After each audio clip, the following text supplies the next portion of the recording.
Կիևի Մայդանում զոհված հայ ազգի Սերգեյ Նիկոյանը մարտի 1-ի 11-րդ զոհն էր։ Այս մասին այսօր Հայաստանում Ուկրաինայի դեսպանատան մոտ հայտարարեց համաձայնություն կենտրոնի ղեկավար Դավիթ Շահնազարյանը։ Նա այսօր խորհրդանիշ է հայ ուկրաինական ժողովուրդների բարեկամության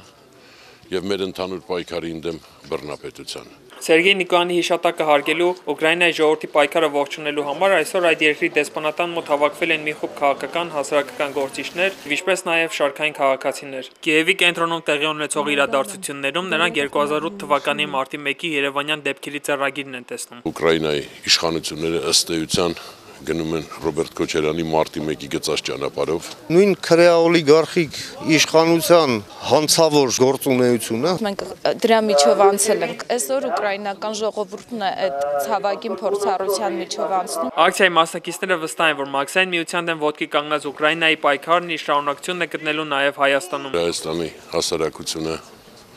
իր ձայնը բարձրացնելու է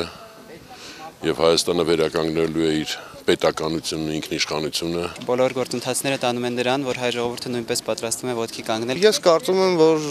ժողովուրդն արդեն իսկ կողմնորոշվել է, իսկ հետագա թե ինչ կլինի, ոնց կլինի, դա արդեն ոնց որ ասում են կապանք կտեսնենք։ Այսօրվա միջոցառմանը հետևում էր Հայաստանում Ուկրաինայի հյուպատոս Վալենտին Կուզեչկինը, որը հրաժարվեց պատասխանել հայ լրագրողների հարցերին։ Мы не уполномочены комментировать по поводу этой акции.